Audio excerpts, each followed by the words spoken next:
All right. Welcome to Shit That Matters. Thanks for coming on.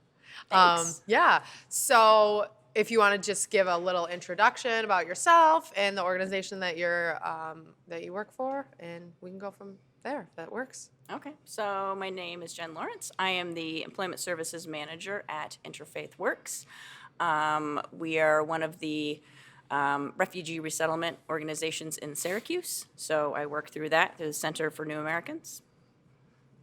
I don't know, do you need to know more than that? No, I like when I met with you for the first time, we met through Paulie at Apisa, who's, everyone knows Paul is the most awesome guy ever. And he introduced us because you guys were working together pretty well. Right. And I got to meet you, and you told me how you got to be employed here. So what did you do before this, and how did you get this job? I thought that was pretty cool. So I used to work for the migrant program out of Oswego County, BOCES, now called City. I worked there for 15 years, and kind of near the end of when I was there, they started working with refugees in Syracuse, lots of Burmese refugees, and I thought that was really interesting. So when I wanted to kind of change careers and move on a little bit, I thought, well, that's kind of cool. Maybe I'll go just check it out. And we had worked a little bit with Interfaith Works, so I basically stopped in and was like, hey, what do you have for me? So I did not have any employment experience at that time. But yeah, now I'm the manager, so I guess I figured it out. So I've been here for 9 years. But that's so cool. That story's so cool. I wish, and how long ago was that? I've been at Interfaith for 9 years. So 9 years ago. I just wish the youth or the people coming out of college today had that same initiative instead of like, oh, I just applied to 15 jobs today because I went and hit a button. You stepped up, literally walked in there, right? You walked into the building and said, hey, I want to work here. Or what could I do to work here? Or what kind of job could I fit in here? I wish more people took that initiative to try to Yeah. be employed. It's true, but times have changed so much too. It was so Yeah. much smaller then. I mean, Interfaith Works has just exploded. When I started, there were only a few of us even in the employment program. How many and people now? there's like 9 of us, I think, just in employment. So How many people overall? Oh my gosh. In Interfaith Works, what did they say? Like 60 or 70 That's people? crazy. And That's it, amazing. yeah, it did not used to be that big at all. So, fortunately, when I went in, it was really small, and I could walk in, and they were like, "Hey, yeah, we'll give you a chance." Now, Yeah. much more formalized and all of that. Yeah. So, I also feel like too, like just the technology. I don't know. So we're currently hiring for Emeralds for my other location, and there's just everything's done online, and I just hate it because I like to meet people in person and get a feel that way. But things are just changed on how they've. Yeah. How's it work with you guys? Is it more tech, or are they when they move in refugee wise? And I'm just being ignorant, so it's an ignorant question. Are they less tech savvy than maybe somebody of their age here already, or are they? it depends. I mean, we have everybody from like non-English speaking, never worked, but willing to work hard, to people with like master's degrees and full English, and everybody in Oh, between. gosh, wow. So yeah, we have some people that have like degrees from their country in tech, and we have other ones that like don't know how to use a mouse at all. Oh wow, that's challenging Yeah. for you. Holy cow, then. Well, we do a lot for them. When they come in and see us, we help them with doing all the applications and all of that. But the thing that I really find is that, I mean, I kind of hate the technology too, because it's a giant black hole. Yeah. Like if you apply for someone somewhere, you might not hear anything at all. Yeah. But when we have connections with places, that's Yeah. when it makes it so much better, because I can call you up and say, hey, Michelle, I've got a dishwasher. Do you have a position? Or, employers will call us and say, hey, we have like 10 spots, and, this is what we need, and we can provide it.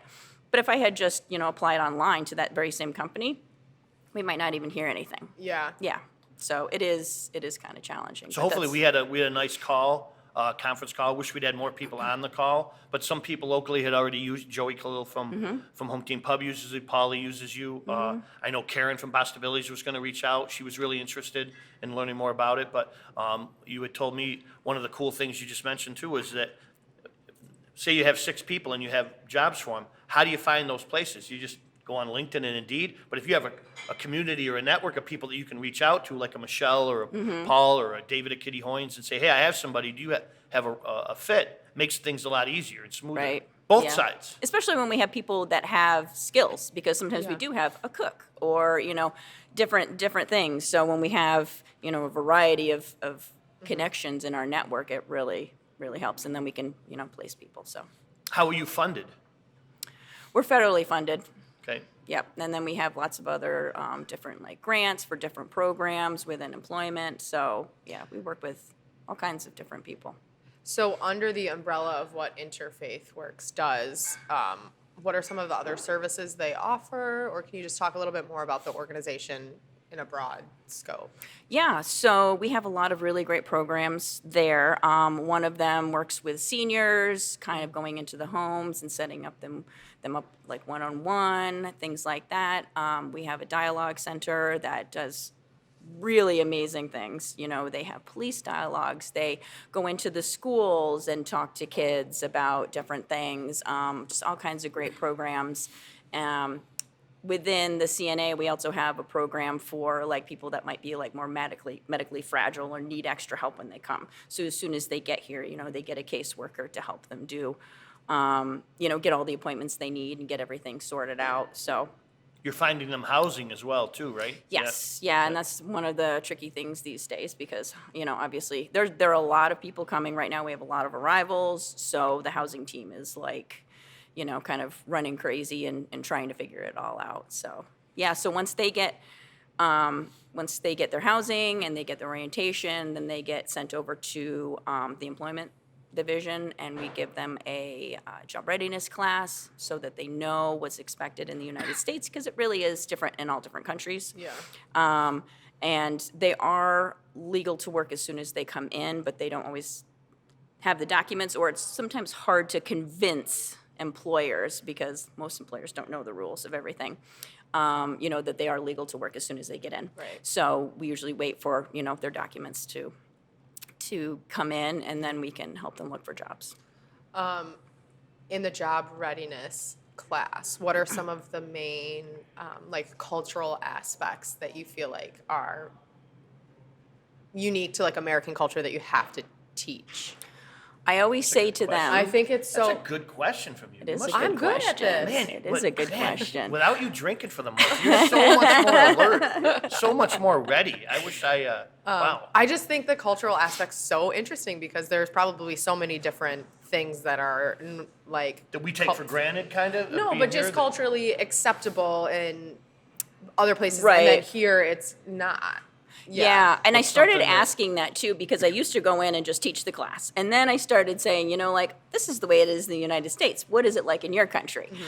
So that I know kind of why they're doing some of the things they do. So I always say to them, if you remember one thing from this class, please remember that you never, ever miss work without calling in. Oh. That's just a Interesting. big one, because I remember we used to have a bunch of Cubans, and they were kind of like, hey, we get a job, and then if we don't feel like going to work, we don't go to work. And we're like, oh, no, that's Ooh. not how that works here. Yeah. Well, it's not how it's supposed to work. It's not It how seems it's to be supposed to- working now. yeah. It does, yeah. yes, So I always really, stress that part, because, Interesting. like if you're going to be late, if you're going to be sick, if you have an appointment, all of those things. And we say it like 5 times during the class because Yeah. it's so important. And, too many people have lost jobs for that reason. So. Interesting. I imagine that's probably pretty frustrating to think that that's something that's like acceptable, that you just don't have to let them know if you're going to be late, and then losing your job Right. for over something that you like thought was okay. Right, yeah. About how many people come in a year, do you think? How many people come through your... I got ready because I was like, I bet they're going to ask me that question. So, Michelle's not the only smart one here, even though I've been drinking all month, so, yeah. I believe my director said last year, and it changes every year. Last year we resettled 342, and we had, I think it was 160 job placements. That's Oh my awesome. gosh, year. wow. Yeah. All So- Onondaga County. All Onondaga County, right? But they're not only just the brand new arrivals. So our funding lets us help people up to 5 years that have been here up to 5 years.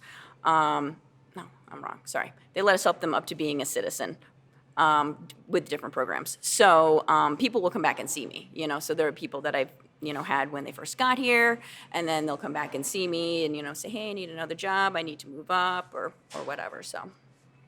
Interesting. Do you see housing, I mean, when you talk about the housing, are there certain landlords you go to, certain landlords you won't go to? Are you placing them primarily around a bus schedule because a lot of them don't have transportation? I wish, Yeah. no.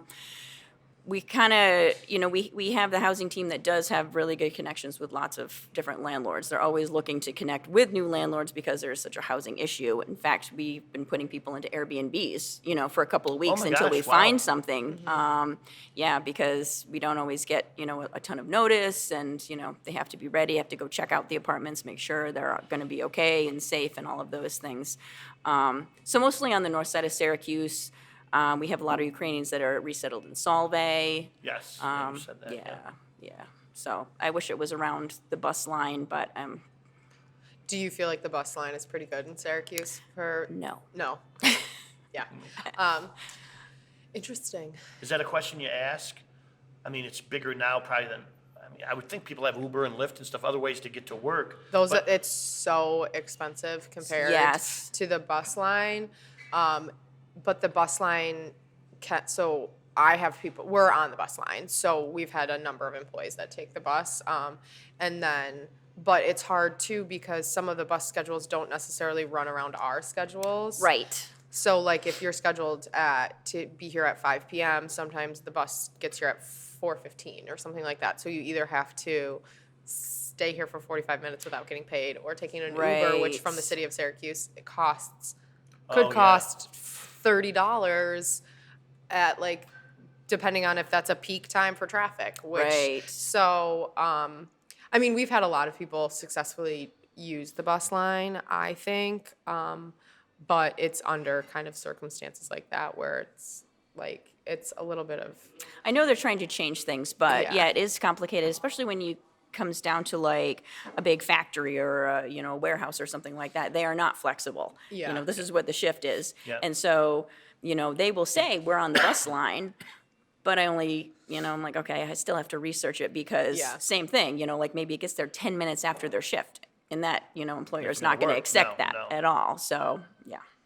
Which we do. We're Yeah. like, okay, well, if the bus, or if it's the like closing shifts, the last bus from here, I think, leaves at 10:50 maybe, out of here, and we close at 11. So sometimes we're okay. like, you Get can out of leave, like you Right, get yeah. home. Because So- that is the hard part about restaurants too, Yeah. because a lot of times they can take like entry-level dishwashers, but Mm-hmm. it's getting home because, like Home Team Pub, they were saying they need somebody until 1 in the morning. I didn't even look. I'm pretty sure there's no bus No, that there's no goes at bus 1 that in goes at 1 in the Yeah. morning, from yeah. Liverpool to Syracuse. Yeah.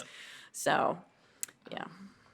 Interesting. What about socially? Does Interfaith Works do anything with refugees or help?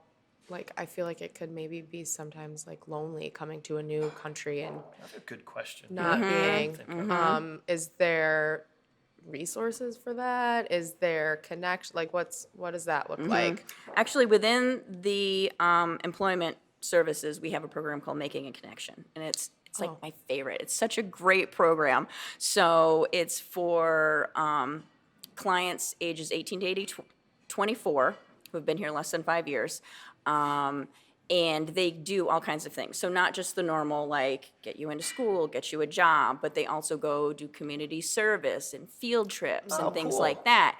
So we said, this is great. Like, when we got this program, like, we can do anything with them and bill for it. And they've done, I brought my old Wii system in, and they started playing Wii up in, Oh my like, one of our God. big rooms. And they have, like, all these clients that have made friends through it and Yeah. everything. They've gone on hikes and skating, and yeah, it's a great My program. old Wii. I still have my Wii in my basement. Do you know what a Wii is? Yeah. I mean, you're young. I think. Well, no, but I think when I was. Wii isn't you and me. No. It's like a machine. I know. It's- I think it first came out when I was like younger. It's and that's Well, what clearly it didn't come out when you were older. Well, no, I mean it wasn't before my time. I think it was Yes. my time. Yeah. That was like the epitome of technology back then. You could have a racket Oh, and yeah, play. yeah, Right. It was pretty wild. My son had to have it. We played in the basement with it all the time. We still have it, but oh my God, it's never hooked it up. Right, exactly. Years. I found it in my closet, and I was like, this would be so great because I have so many games, and then it would be so easy for them to just bring in a bunch of clients and just play. That's pretty Yeah. cool. Yeah.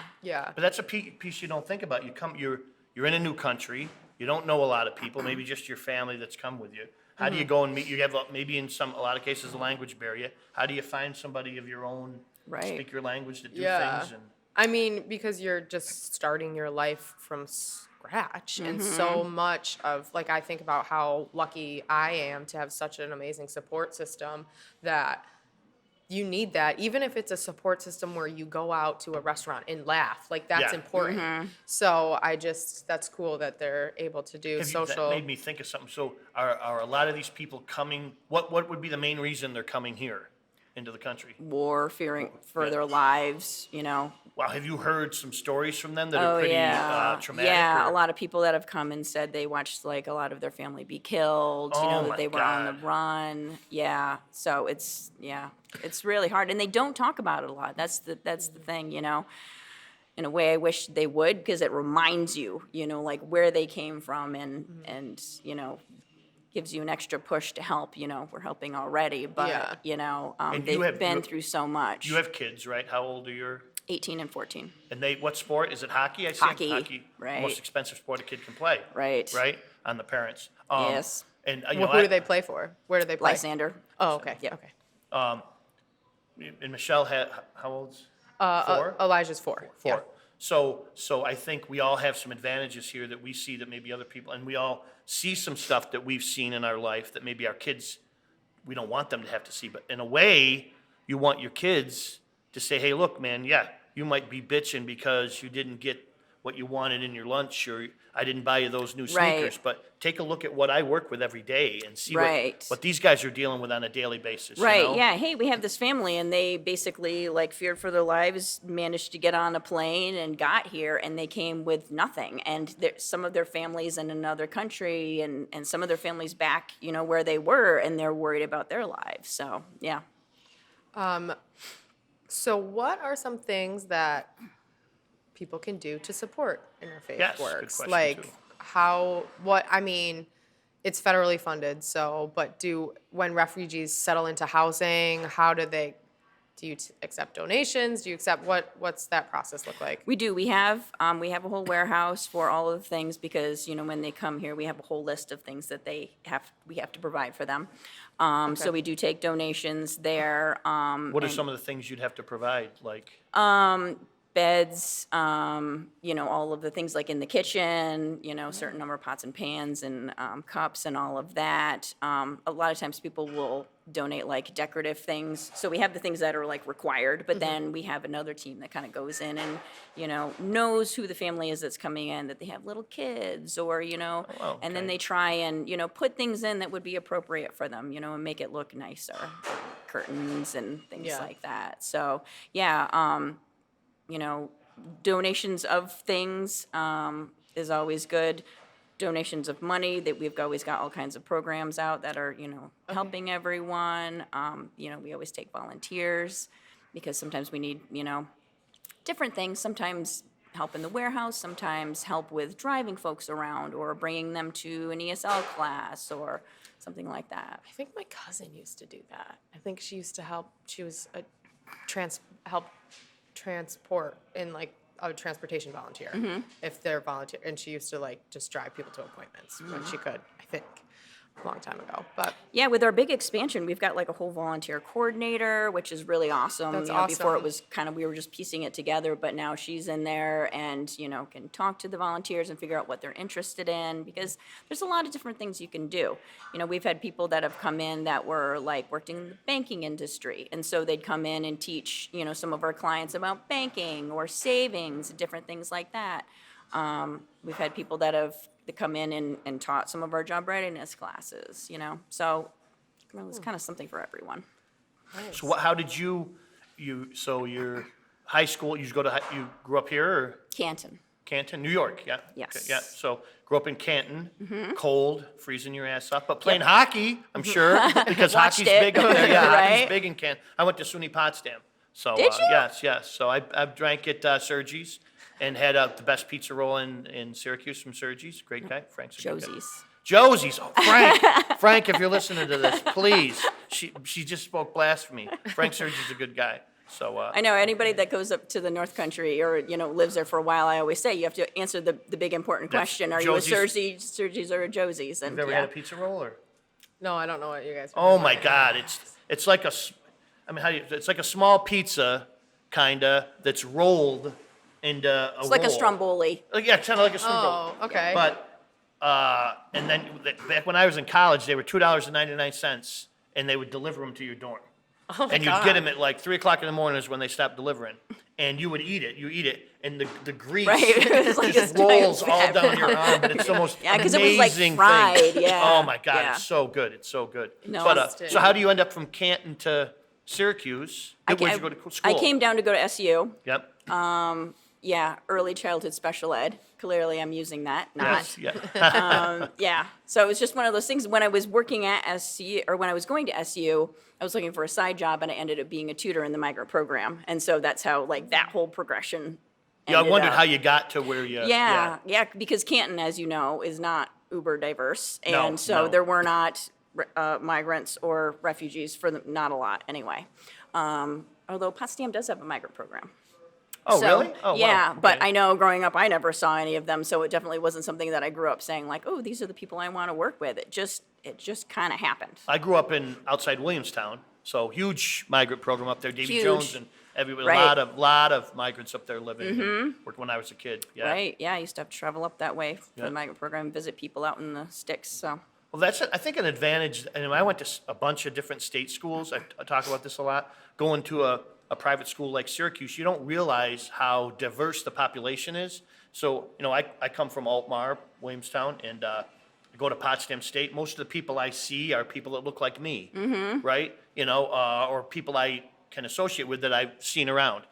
You go to Syracuse and you could have a class and you could be somebody from Nigeria, from Italy, from France, somebody from you are so much of that is around that you never would have the opportunity to be around if you weren't going to a private school. So I Right. think I don't know if it's worth 80 grand a year, to do that, but Yeah. but I always think it's cool how I went to college. I was a business major I had a math major with a business and computer minor. I never thought I was going to be working with restaurants or in sales or anything. Somehow you just kind of got a job and started doing something, and it was kind of Right. cool and took that path. yeah, So, yeah. but it's got to be rewarding, right? Absolutely, yeah. You got to feel good. Do you when think it's your passion? I would say at the moment, Yeah, yeah. I do love it, and it's great when they come back and and tell me how well they're doing. I've had some See, people that's that pretty have cool. become managers where they were. I've had people that have just like moved up and bought a house and have a couple of kids and all of that. So it's really that's cool when they awesome. come back and see me. Yeah. Or if you're out in public and you're going to a place and they come over and can say, "Hey, remember me? I was, one of your, you placed me or got me here or whatever." That's pretty cool Yeah. when you can have that feeling. Sometimes I get that, but they say, "Jenny, I need a job." Yeah. And I'm like, I'm shopping and not working. So There's you're, certain places I can't go because I know I'll run into everybody. Yeah. your 18-year-old, is he already graduated or graduating this He's year? graduated, yep. So he's Graduate- out looking for a job. Is he going to go to school or is? No, he's got some disabilities, so he's kind of trying to figure out what he wants to do. Yep. Yeah. I don't think college today is, I think it's changing a lot. I don't know that college is for everybody today. I don't think it's a good No. risk reward. Yeah, and No. there's so many other really good opportunities, Yeah. honestly, for people to be able to do and be not in debt at all or Yeah. less in debt. Yeah, absolutely. It's not a good ROI. Unless, if you're going to be a Well- doctor or a lawyer Yeah. Right. or an engineer where you need that degree, but if you're going to, I guess to teach, you need a degree, kind of, to learn how to do that. I guess you got to get a degree. I don't know why parents send their kids to Syracuse to get an education degree and go into debt for $400,000. We could get that degree at a state school for $40,000. So, I just think did you know when you started you were going to be I think I always wanted to be a business owner, but because your because family was? yeah, but I think that I thought that I was gonna go do like the corporate America life for a while, and then that didn't happen. Obviously, I'm here, but I don't know. I thought that it was really important, but now when I look back, I'm like, well, a little bit more working experience. Like working experience made me learn way more than sitting in a classroom Yeah. about business. And then I also think when I'm hiring people, I don't care if they have a degree, which is, I mean, different because this is a service industry and you don't, but like even when I'm hiring like my management team and the leaders, like I don't care if you have a degree because being in a classroom like that doesn't teach you how to talk to people. So I'm like, when I see you interacting with that, you have experience leading a team in a job position, that's more about what I care about than if you have like Well, a I think that's the big. management degree. I think we're going to find that out in the next 5, 10, 15, 20 years is that the people that are coming through school now, whether they were 14, 15, 16, and turning 17, 18, 19, going to college, going to workforce, whatever, maybe they know how to read and write and arithmetic and know how to, get on TikTok or program or do whatever they have to do on there but they don't know how to sit across the table and talk to somebody. And that social piece is really missing. Yeah.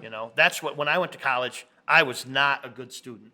I knew how to get around doing stuff. I didn't study a lot. I just would go take a test, or I'd know somebody that took the class before me, had some notes or an old test, or I knew how to get by. But I was just social.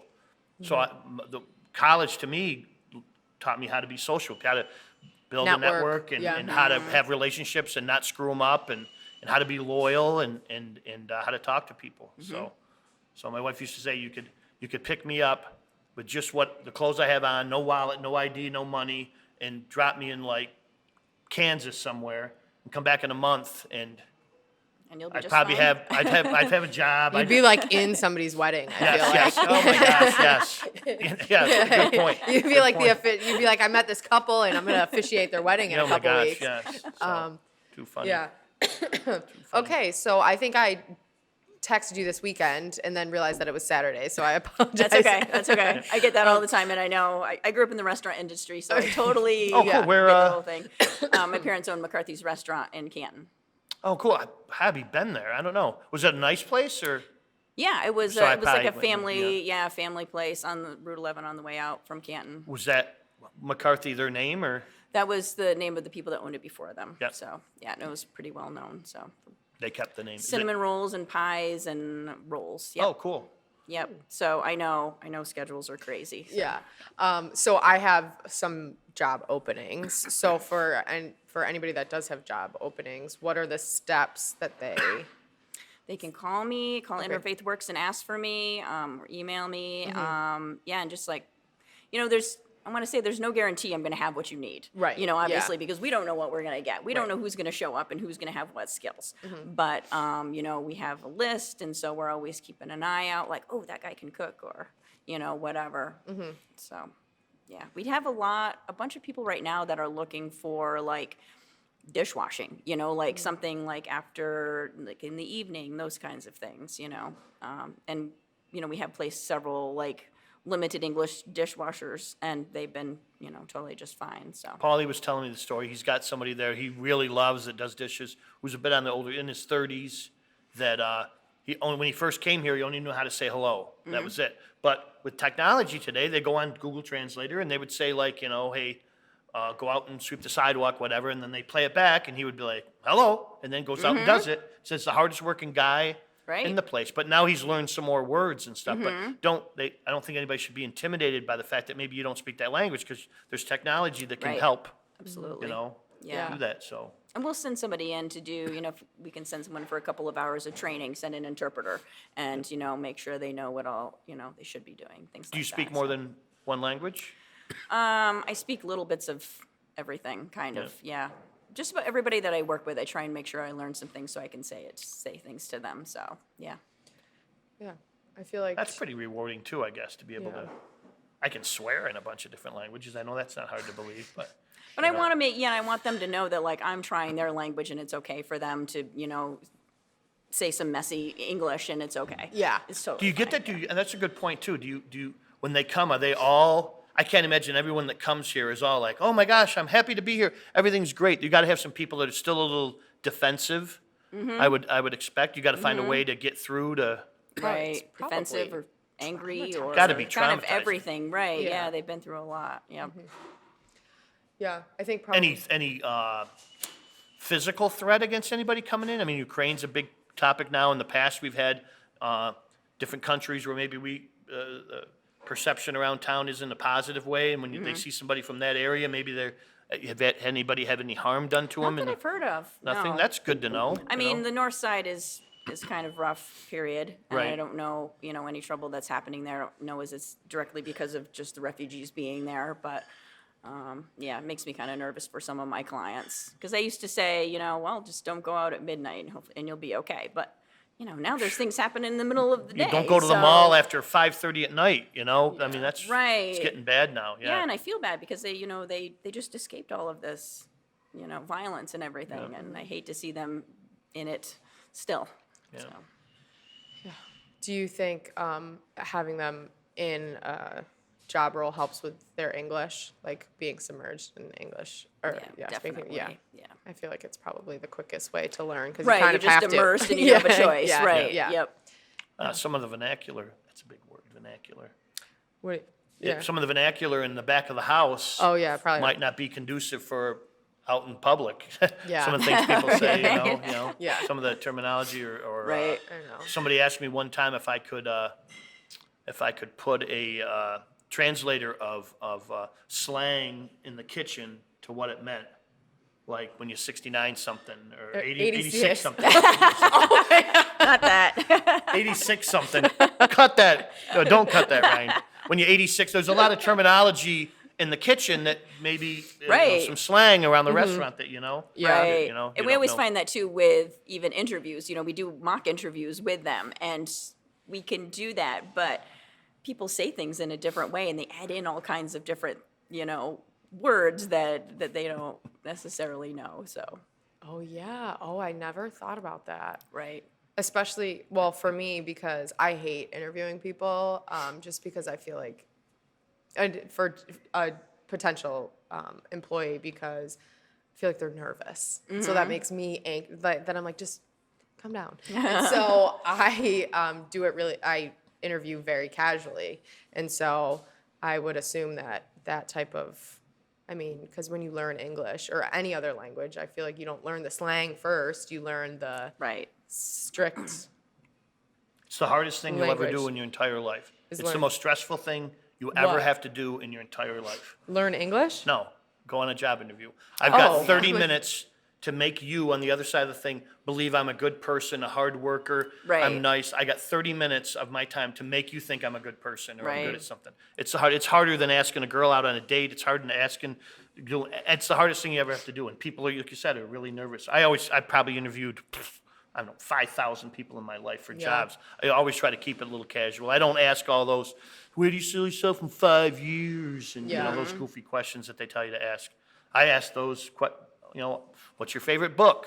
What's your favorite movie? What do you, what do you want to get out of this? Yeah. Are you looking for the money? Are you here for, what do you want to be? This probably isn't what you want to be. Maybe it is. So, Yeah. and put people at ease. But it's the hardest thing. It's the worst thing to go through. Have to interview for a job. You've never had to interview for a job, have you? Yeah. I've had jobs before. Yeah. When I was in college, I had a couple jobs that I did. And then before we opened, I did an interview process. And then I was like in the middle of an interview process and then in the middle of like doing the business plan for here and What trying were you to. going to be? I went pretty far in an internship for a company called Crochet Kids, and they like bought crochet they had people in like other countries crochet things and then they sold them, kind of like Tom's shoes, I guess would be the main thing. So I was gonna be an events coordinator, or I was gonna be an intern in the event space. I don't think you would have liked that. Because you would have never met me. Oh, yeah, probably would have so- been a bonus. Yeah. No, I don't know. I don't know. And then I was like, I think they offered me the internship. And then we were like, my mom was like, well, we have like a letter of intent coming for this space. So as a like 22-year-old, I was like, what do I want to do with the rest of my life? And then so I had to decide. So obviously I decided this. Well, that's another thing that's hard to do when, you take a kid that's 17, 18, graduate from high school today, and some guidance counselor or some parent or grandparent says, okay, Jen, you have to choose what you want to do for the next 40 years of your life. Choose Right. it now, because we're going to pay for college, and Right. you got to get the degree you want so you can get the job you want for the next 40 years. Holy shit. Right. Yeah. And you don't even know what's out there. Oh my God. Yeah. At 17, I didn't know anything. Right. Oh my God. I used to say all the time, when I was 16, my dad was the stupidest person in the world. Every decade older I got, my dad got smarter. Mm-hmm. But because I'm like, oh, okay, 16, you don't know shit. But Yeah. all of a sudden I'm think you do. 26 and I'm like, Yeah. wait a minute, man. He knows how to fix a car. He knows how to take out a hot water heater. He knows how to, roof a house. He knows how to do this. He's learned that. And all of a sudden he got smarter and smarter. So weird. Yeah. Okay, is there anything else that you feel like we missed that's important for people to know about Interfaith Works, about the program, about? Is there something in the name? Is there faith based on it? Is there some Christian or religious component to what you do? Or I think just, we work with people of all faiths. So, and that's Oh, really okay. the cool thing Yeah. about my office. We have just all kinds of people in my office and all kinds of religious backgrounds and colors, languages, and And it everybody makes it gets really along? cool. Oh, yeah. I think absolutely. maybe we It's should start looking at really- what you're doing right and kind of amplify it out to the rest of the world, because that's not happening today. Two people of different color or different race or different Right. religions or different beliefs can't seem to get along today. Mm-hmm. Michelle and I are opposites in a lot of ways, but we still get along, Mm-hmm. and more people need to do that.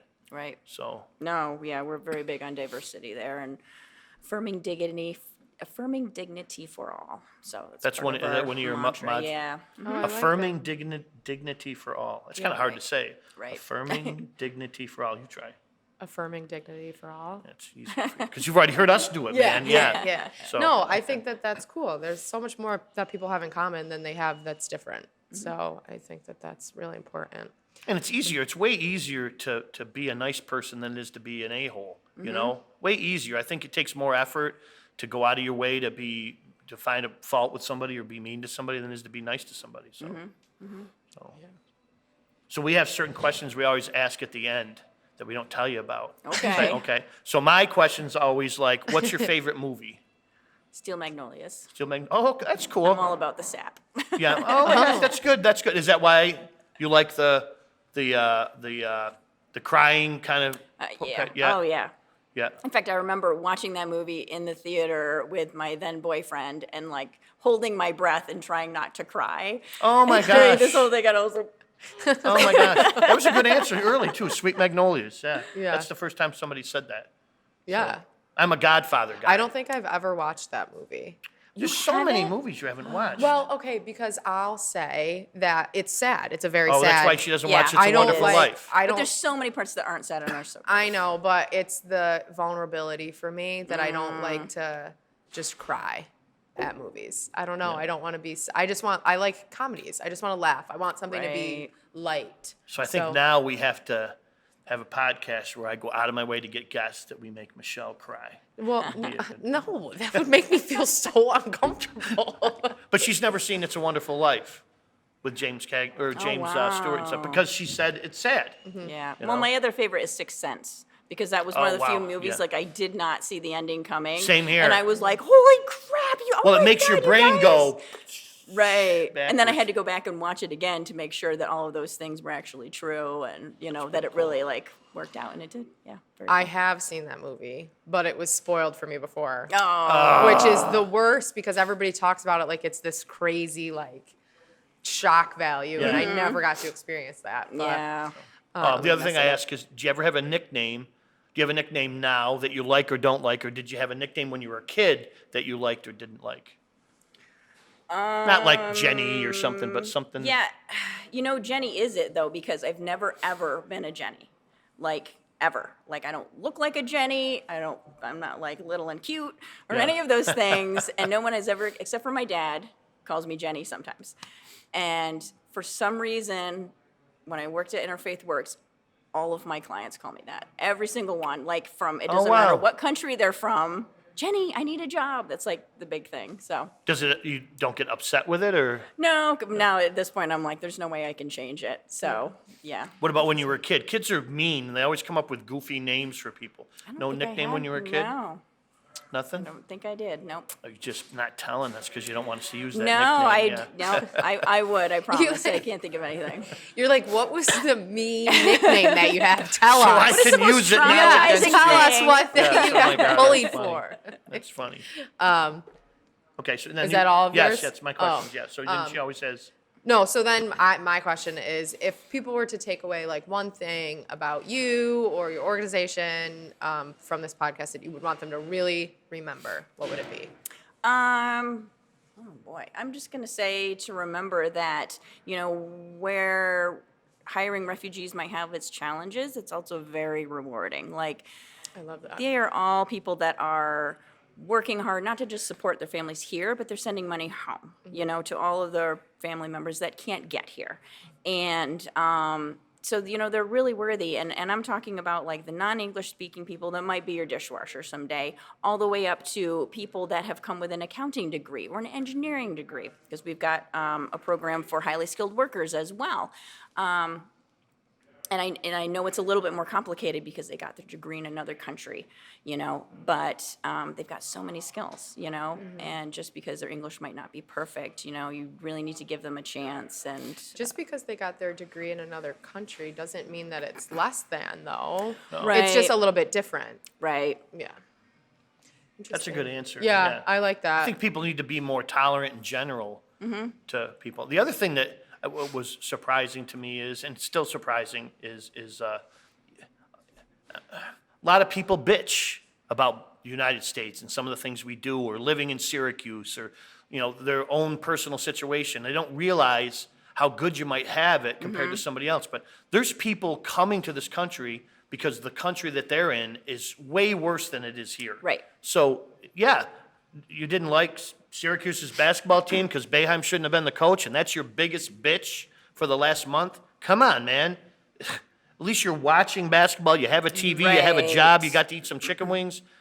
Syracuse ain't so bad when this person watched somebody in their family or be killed or almost killed or whatever, and they're in this country to escape something. So have some more tolerance. Right. And they go through such a huge, long process to be vetted. I mean, it's just like interviews and checking all kinds of things. And it's years that they're trying Really? to come here. Yeah. Yes. Yes. Yes, because they, Yeah. and then, what if you're somewhere and you don't have access to a phone, but they're trying to get in touch with you to, do some kind of interview to be able to come here. So, Again, yeah, they go through a lot. 13-year-old kid has a brand new $800 iPhone here, and they're complaining, and here's a person trying to come to the country, doesn't have access to a phone at all. I mean, how do Right. you, that's crazy. I also think it's important to remember that as more people, diverse, like refugees come, or just in general, that it just adds so much value to our community. Oh, that yeah. it's important to remember that it's a value add. And Well, Right. we Yeah. take it to the next restaurant level of, I mean, imagine if all the food was only American food. Yeah. It'd be pretty friggin' boring to eat in Syracuse, It would Right. be. Yeah. You gotta have some diversity in menu items and options and things to do, so, yeah, Yeah. Absolutely. cool. What's your favorite restaurant if you go out? I probably asked you this the other day. You did. I said, anytime my family comes into town, we always go to Good Buddies. Yeah, that's Yeah. cool. But we also like Angry Garlic quite a bit. Yes. Have you been to the Smokehouse yet, or? I haven't been because I don't like crowds. So Yes. I'm like, You gotta I'm go, waiting like- for it to calm down after 2 months or something. And then, 1:30, 2 o'clock in the afternoon now is a pretty good time to go in. You can get right in, get a table. Oh, but, okay. That's good to know. yeah, I don't mind waiting because I know they're busy, but man, I don't know. I'm not waiting 2 hours to get a table. I don't decide, hey, it's 3 o'clock. I think I'm gonna be hungry at 5 o'clock. Right. to eat, but Good for them. That's crazy, but I agree. I would. not waiting that long. I just wouldn't wait. And people are going off on where Syracuse eats about that place. Yes. I can't wait to Yes. try it, but I'm the same. I want to wait till Yeah, it's just a little more right. mellow. Calm it down a bit. awesome. Yeah. Thank you so much. Yeah, Nat. Thanks for you having much. me. That's Yeah. cool. Yeah. Wasn't as bad as you thought, right? No. No, that's good. Yeah. Michelle can be a little tough. Some of her questions are a little harsh. So, cool. Thank you. Thanks, Ryan. Yeah.